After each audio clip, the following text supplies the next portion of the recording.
The not registered on network error on your EE device means your phone cannot connect to EE's cellular network for calls, texts, or mobile data.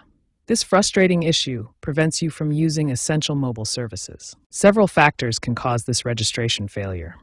Network infrastructure updates from EE's ongoing 5G rollout and voice over LTE implementation can temporarily disrupt connections, especially for older devices. The good news is that immediate troubleshooting steps can resolve this error 85% of the time. Let's walk through 4 proven solutions that you can try right now. Step 1. Remove your SIM card completely. Wait 30 seconds, then reinsert it carefully. This simple action refreshes the connection between your SIM and the network. Step 2. Reset your network mode by switching to 2G in your phone settings. Wait briefly, then switch back to 4G or 5G. This forces your device to reestablish its network connection. Step 3. Toggle airplane mode on for 30 seconds, then turn it off again.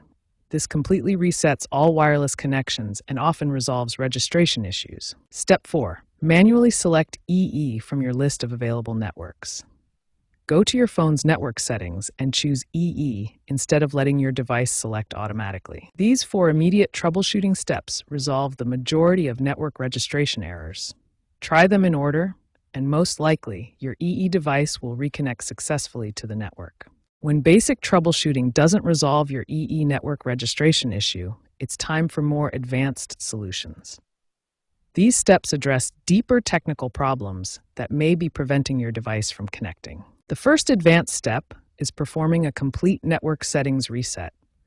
This restores all network configurations to their default state, clearing any corrupted settings that might be blocking registration. If your SIM card is older than 3 years or shows any physical damage, it may need replacement.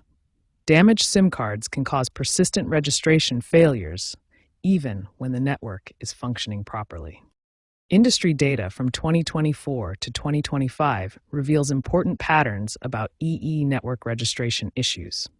Understanding these statistics helps set realistic expectations for troubleshooting success. The success rates for different troubleshooting methods show a clear hierarchy. SIM reinsertion resolves 60% of cases, network settings reset fixes another 25%, but 15% require professional carrier intervention. If advanced troubleshooting steps fail to resolve the issue, the problem likely requires professional intervention. 3 main scenarios indicate when you should contact EE's technical support team.